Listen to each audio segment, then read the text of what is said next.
Hey,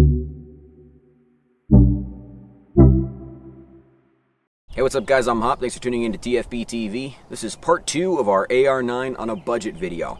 If you didn't see the first one, it'll be up here in the corner somewhere.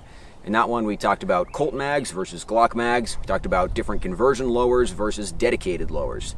Part 2 here, we're going to talk about all the rest of it. So that's going to be barrel lengths, bolt carrier groups, buffer springs, buffer weights, all little details that make your AR-9 actually work.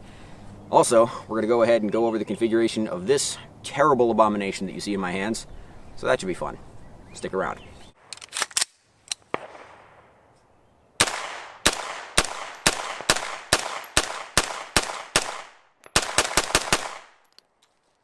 In the last video, I compared several different magwell conversions and lower options for the AR-9, and I was able to get at least a few of them working very well.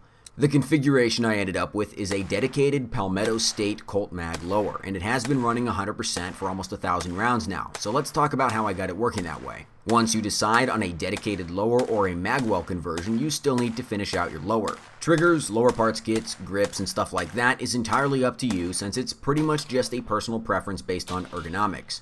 What we need to worry about when building our lower is the buffer weight and buffer spring.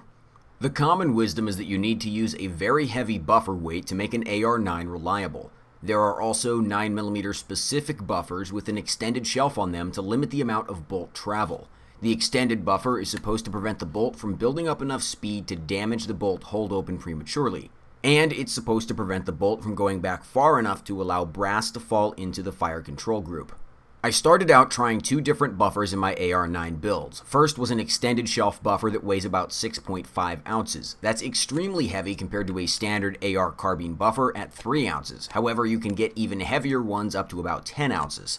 I had a ton of reliability issues with the extended heavy buffer, so I swapped in a standard length H3 buffer, which is about 5.5 ounces. This didn't improve the stovepipes and failures to return to battery, so in a fit of range day madness, I dropped in a standard 3-ounce carbine buffer from one of my other ARs, and immediately it started working almost perfectly. Both AR-9 uppers were very reliable with a 3-ounce buffer, but I think they were responsible for breaking the buffer spring in the lower I used for the Colt mag conversion. It still ran like a fucking champion with the spring busted in 2 places, and I didn't even notice until I was swapping buffers around for testing, and 3 pieces of spring came out. What I currently use in the PSA Colt mag lower is an H1 buffer, which is nominally 3.8 ounces, and a Springco Blue extra power spring. This configuration works extremely well with the 4-inch and 8-inch uppers that I built. The PSA lower has close to 2,000 rounds through it, mostly with standard carbine and H1 buffer weights, and it hasn't broken the bolt hold open yet. Buffer weight in a blowback 9mm is a big deal for reliability, but unlike with an AR, it can't change much about how they shoot. At the end of the day, straight blowback is straight blowback. You can't beat Isaac Newton. Hopefully you can see from this slow-mo just how violent the recoil cycle is on one of these.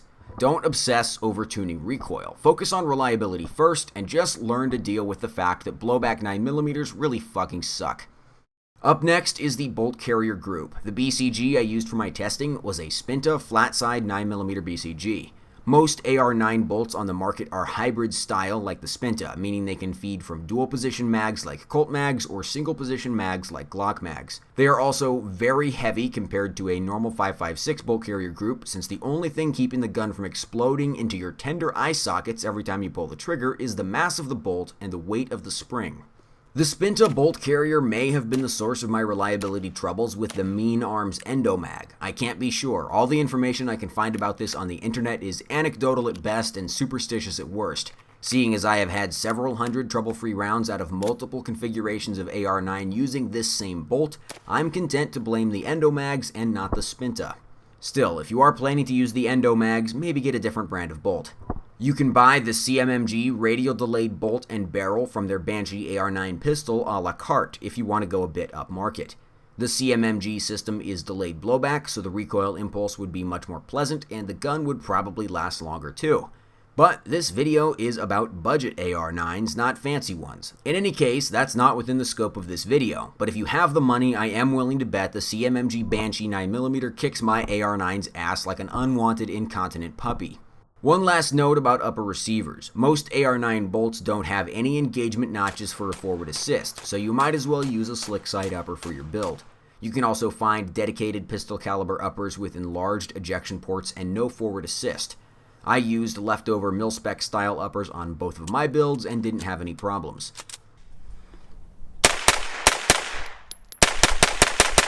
And now the least important part of the whole build, barrels and muzzle devices.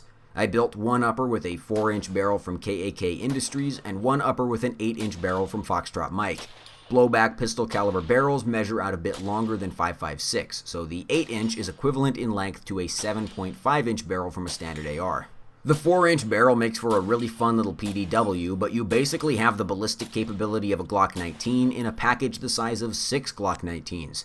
I chronographed standard range ammo out of both uppers and got an average of 1,158 FPS with the 4-inch and 1,278 FPS with the 8-inch. That's a marginal improvement, but the real value in the longer barrel was the longer handguard, which made the 8-inch upper way more comfortable to shoot. Different loads may see a more marked improvement when going from 4 inches to 8 inches. As for muzzle devices, I used a pair of KAK Industries micro flash cans, a long one and a short one. I tested both barrels with both flash cans. They both look better with the short cans, but the 4-inch barrel upper was a little safer with the long can on it. I love the KAK flash cans. They're cheap, they're available in many sizes and thread pitches, and they're lightweight. A suppressor would be nice, but shooting a suppressed straight blowback is going to be like sucking on the tailpipe of a Power Stroke brodozer. Also, suppressors are not a budget-friendly firearm accessory, so not really in my wheelhouse. I suspect you won't get a ton of effect from a muzzle brake on a 9mm, but as long as you have the clearance for one, you might as well try it and let me know. Most brakes on the market wouldn't clear my handguards on either of these uppers.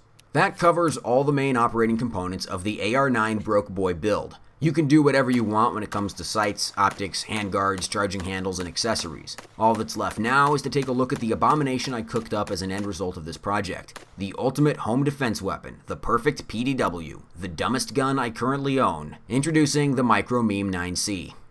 So after all that suffering and expenditure, what did we end up with? This is my AR-9 pistol caliber pistol. This is built off of a Palmetto State Armory AR-9 Colt Mag lower. There's an SOB fixed position pistol brace on the back end. This thing has got a 4-inch barrel made by KAK Industries with a KAK Industries micro flash can. It's got this UTG Pro quad rail, which I've had for many years and I've put on many pointless pistol builds, so it's right at home here. Also got UTG Pro fixed iron sights because they look cool, but the primary sighting solution is a Bushnell TRS-26. This does have a Streamlight ProTac light on it with a little Blackhawk mount. On the inside, we have got a Spinta flat-side bolt carrier group. This is just a mil-spec charging handle with a Strike Industries extended latch on it. Inside the buffer tube, we have got a H buffer, just a slightly heavier than carbine weight buffer, and a Springco Blue, which is a slightly overpowered spring, just to help nudge that thing back into battery. There you have it. You might look at this and say, hey, that doesn't look very practical, and you're right. It's a blowback 9mm. Of course it's not practical. It is a lot of fun, though.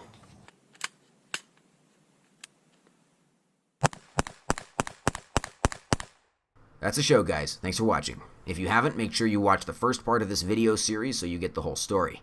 If you have any more questions I didn't address in these videos, ask away in the comments.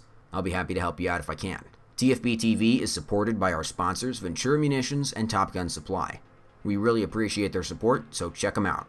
We are also supported directly by our viewers via Subscribestar and Patreon. Links to both of those are in the video description, and there's also a link to our Discord server if you happen to be interested in anime, arguments, and arguments about anime. See you next time.